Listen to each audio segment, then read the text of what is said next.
하나님, 우리 창조교회 여러분들을 사랑하십니다. 아멘이십니까? 우리 하나님께 받은 그 사랑을 우리 서로 성도의 교제를 통하여서 하나님의 그 사랑을 다시 한번 확인하실 수 있는 것입니다. 우리 작은 거, 중간 거, 큰 거 해서 우리 서로에게 사랑합니다 해보시겠습니다. 사랑합니다. 사랑합니다. 사랑합니다.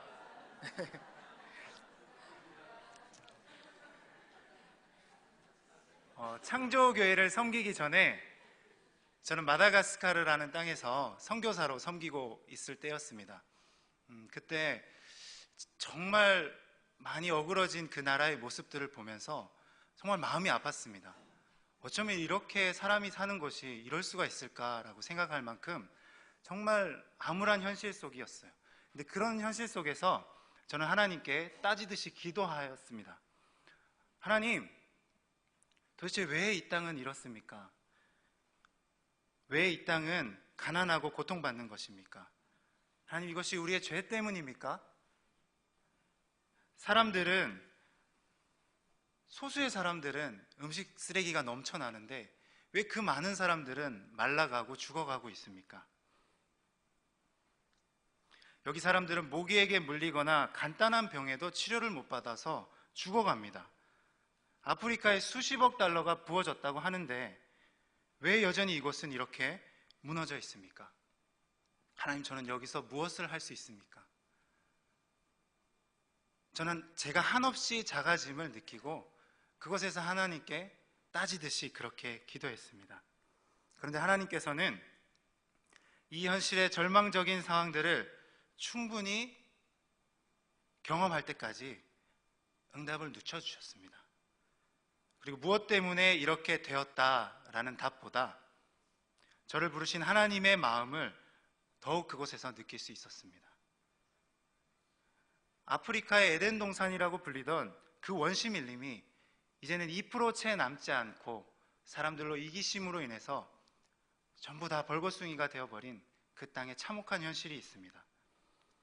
200여 년 전에 영국 선교사들이 그 땅으로 건너가 알파벳으로 그 나라 말을 만들어주고 그리고 그것을 통해서 성경을 번역하고 복음을 전했을 때 그들이 정말 뜨겁게 응답하였던 선교의 역사도 있습니다. 그런데 그때 악한 여왕이 세워져서 그 나라 사람들, 믿는 사람들을 모두 죽이는 그런 핍박이 일어났을 때도 그 왕궁의 절벽에서 처형당하던 200여 명의 순교자들의 피가 있던 그 땅이었습니다. 그런 지금은 우상 숭배로 무너져 내려가고 있는 그 땅의 모습을 보면서 하나님은 침묵하시는 것입니까? 이렇게 제가 물어보았습니다. 오늘 우리에게 주시는 하나님의 말씀 이사야 61장의 배경도 이와 비슷하다라고 생각합니다. 하나님의 영광의 충만함이 솔로몬 시대의 번영으로 나타났습니다. 이방 민족과 결혼하며 우상을 숭배하던 솔로몬의 말년에서부터 바벨론 포로기까지 그들의 성벽과 성전은 돌 하나 남기지 않고 그들의 죄악으로 인해서 비참한 최후를 맞이하게 됩니다. 그러나 하나님께서는 예레미야 선지자를 통해서 70년 후에 돌아오리라 라고 말씀하십니다. 이사야서 40장 2절에서 3절 말씀을 같이 읽어보겠습니다. 너희는 예루살렘의 마음에 닿도록 말하며 그것에게 외치라. 그 노역의 때가 끝났고 그 죄악이 사함을 받았느니라. 그의 모든 죄로 말미암아 여호와의 손에서 벌을 배나 받았느니라 할지라 하시니라. 외치는 자의 소리여 이르되 너희는 광야에서 여호와의 길을 예비하라. 사막에서 우리 하나님의 대로를 평탄케 하라. 노역의 때가 끝나고 여호와의 길을 예비하라 라고 말씀하십니다. 마치 세례 요한이 광야에서 회개하라 천국이 가까웠다 외치던 그 광야의 소리처럼 하나님의 영광이 이 침묵을 깨고 우리 가운데 임할 것이다. 그 길을 예비하라 말씀하고 계시는 것입니다. 하나님의 주권 아래 바사왕 고레스를 통해 제2의 출애굽 사건이 일어나고 있는 이러한 상황 속에서 그들은 수룹바벨, 에스라, 느헤미야 같은 리더들과 함께 세 차례에 걸쳐서 포로 귀환이 이루어지게 되는데, 이사야서 61장의 구원의 아름다운 소식은 무너진 성벽을 다시 세우고 성전을 재건할 희망의 세대를 향한 위로요, 여호와의 은혜의 해와 하나님의 보복의 날을 이스라엘 백성들에게 선포하고 있는 것입니다. 본문을 살펴보도록 하겠습니다. 본문에서 말씀하고 있는 이 아름다운 소식은 어떤 소식일까요? 가난한 자에게 풍요롭게 하고 마음이 상한 자를 고치며 포로된 자에게 자유를, 갇힌 자를 놓아줄 수 있으며 모든 슬픈 자를 위로하던 그 소식은 도대체 어떤 것이었을까요? 하나님의 통치와 영광이 재현되는 이스라엘의 완전한 구원일 것입니다.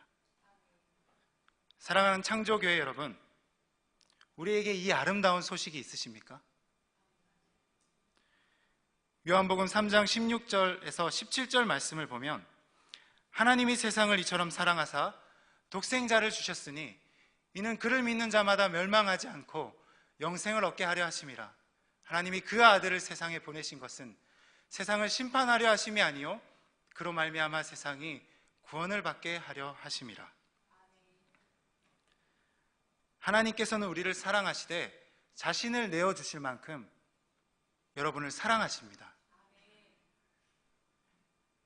우리가 그 사랑을 소유한 자로 믿으며 살고 있지만, 그러나 우리는 우리 자신의 문제와 항상 싸우고 있으며, 내가 속해 있는 곳에 산재해 있는 문제는 변화를 기대하기 어려울 만큼 반복되는 딜레마가 있는 것입니다. 저도 그렇게 느낄 때가 많이 있는데요. 제가 지금 18개월 되는 아들이 있고, 뱃속에 지금 10주가 된 또 모르겠습니다. 뭔지는 모르겠는데 네, 뭔가가 있습니다. 그리고 제 사랑하는 아내가 있죠.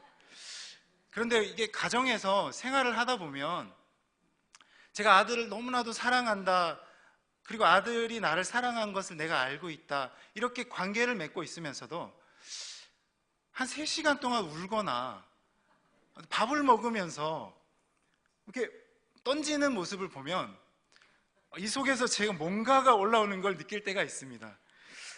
그럴 때 저는 참 제가 나약함을 느낍니다. 내가 사랑이 없는 자구나. 내 아들, 내 핏줄, 내 정말 사랑하는 이 아들도 내가 화가 나거나 내가 피곤하거나 내가 어려울 때 내가 사랑할 수 없는 존재로 바뀌어버리는구나. 더 큰 부분일 수도 있겠지만 바울 사도는 이런 고민 앞에 자신을 이렇게 고백합니다. 로마서 7장 24절로 25절 말씀을 보면, 오호라 나는 공고한 사람이로다. 이 사망의 몸에서 누가 나를 건져내랴. 우리 주 예수 그리스도로 말미암아 하나님께 감사하로다. 그런즉 내 자신이 마음으로는 하나님의 법을, 육신으로는 죄의 법을 섬기노라. 분명히 우리에게 이 아름다운 소식이 있는데, 우리는 삶의 자리에서 죄의 법이 나를 주장하는 것을 보게 됩니다. 프랑스의 철학자 시몬 르 베이유는 이렇게 말합니다. 모든 죄는 공허를 채우는 시도다. 우리 내면에 텅 빈 곳이 있으며 이것을 채울 수 있는 분은 오직 하나님 뿐이십니다. 우리는 무엇을 가득 채워보려고 하지만 채워지지 않는 것이죠. 공허의 공간은 모든 대체품들을 거부하고 그대로 있으려고 합니다. 하나님을 경험하기 시작할 때 다른 것으로 채우려는 시도를 멈추고 비어있음을 존중할 때, 그 비어있음을 우리가 존중할 때 우리는 하나님께서 초대하시는 새로운 삶으로 살아나갈 준비가 되어지는 것입니다. 그래서 우리는 우리의 기도를 돌아보아야 합니다. 말씀하시는 하나님의 실존이 우리와 더불어 연합할 수 있는 그 기도는 우리를 비우는 것에서 하나님의 마음으로 채워지는 것인 줄로 믿습니다. 그분의 영이 우리에게 할 말을 주시고 깨닫게 하시기 때문입니다. 죄에 대해서 성공의 신부이자 설교학자, 이분 여자인데요, 바바라 브라운 테일러의 말을 빌리자면 굉장히 이분이 역설적인 말을 하고 있습니다. 죄가 우리의 적이라고 믿지 않습니다. 우리가 죄를 죄라고 부르게 된다면 하나님으로부터 돌아서 있음을 보게 되고, 그때만이 우리가 다시 돌아설 수 있습니다. 죄는 우리의 유일한 희망, 진정한 회개의 가능성으로 우리를 일깨워주는 첫 번째 경고음입니다. 오늘 본문 3절을 합독하시도록 하겠습니다. 무릇 시온에서 슬퍼하는 자에게 화관을 주어 그 죄를 대신하며 기쁨의 기름으로 그 슬픔을 대신하며 찬송의 옷으로 그 근심을 대신하시고 그들이 의의 나무 곧 여호와께서 심으신 그 영광을 나타낼 자라 일컬음을 받게 하려 하심이라. 여러분, 여기서 중요한 것이 있습니다. 이것이 아주 중요한 것인데요, 우리는 세상에서 위로를 받는 자들로만 살아가는 것이 아닙니다. 아름다운 소식을 전하는 자로 살아가는 것인데요, 아름다운 소식을 응답하고 그 영광을 나타낼 자로 일컬음을 받게 하시는 하나님의 섭리가 있는 것입니다. 본문에서 1절에서 나타나는 말인데, 주 여호와의 영이 내게 내리셨으니 여호와께서 내게 기름을 부으사, 하나님께서는 예수 그리스도를 나의 구주, 나의 하나님으로 고백하는 자를 그의 영광을 나타낼 자로 기름을 부어 세워주십니다. 이사야서 61장 1절에 나오는 마샤흐라는 단어가 있습니다. 기름을 붓다라는 의미로 왕으로, 제사장으로, 선지자로 구별하여서 세운다라는 의미입니다. 베드로전서 2장 9절의 말씀을 보면, 그러나 너희는 택하신 족속이요 왕같은 제사장들이요 거룩한 나라요 그의 소유가 된 백성이니 이는 너희를 어두운 데서 불러내어 그의 기이한 빛에 들어가게 하시니에 아름다운 덕을 선포하게 하려 하심이라. 우리 모두는 왕같은 제사장으로 우리의 부르신 영역에서 아름다움을 선포하는 자로 구별하여 하나님께서는 세우셨습니다. 우리 주변을 돌아보시길 바랍니다. 또는 내 자신을 보길 바랍니다. 우리 가운데 이처럼 지금 이 이스라엘 백성의 형편처럼 무너진 이스라엘이 있습니까? 가까이는 나와 하나님의 관계, 또는 나와 타인의 관계, 또는 걱정과 염려로 인해 찬송의 옷을 잊어버리고 계신 것은 아니십니까? 또는 내가 속해 있는 이 창조교회라는 공동체에서 우리는 무너진 것을 바라보고 있지는 않습니까? 하나님의 영이 우리를 인도하십니다. 이 하나님의 영은 우리를 신실하게 인도하십니다.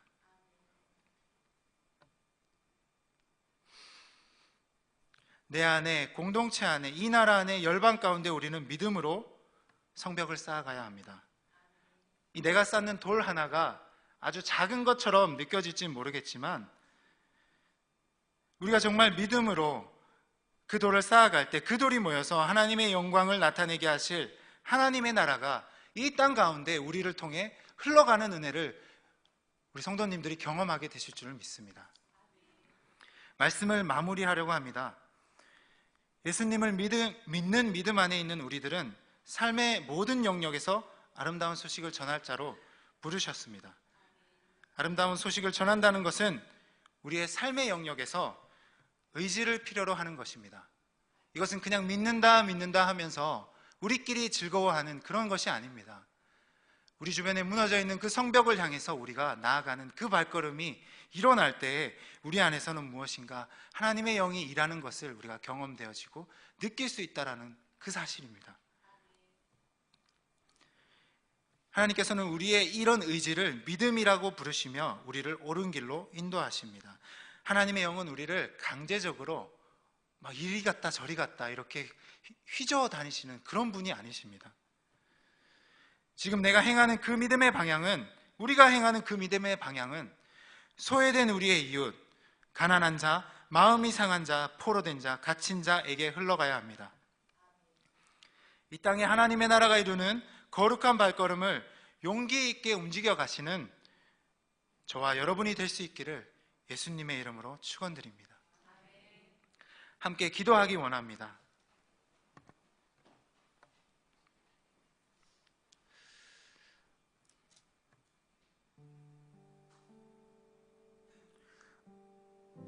오늘 제가 기도하면서 하나님께서 어떤 말씀을 주시는지 하나님께 집중하고 하나님의 음성을 들으며 나아갈 때 하나님께서 오늘 저에게 주시는 그 말씀을 저에게 주셨습니다.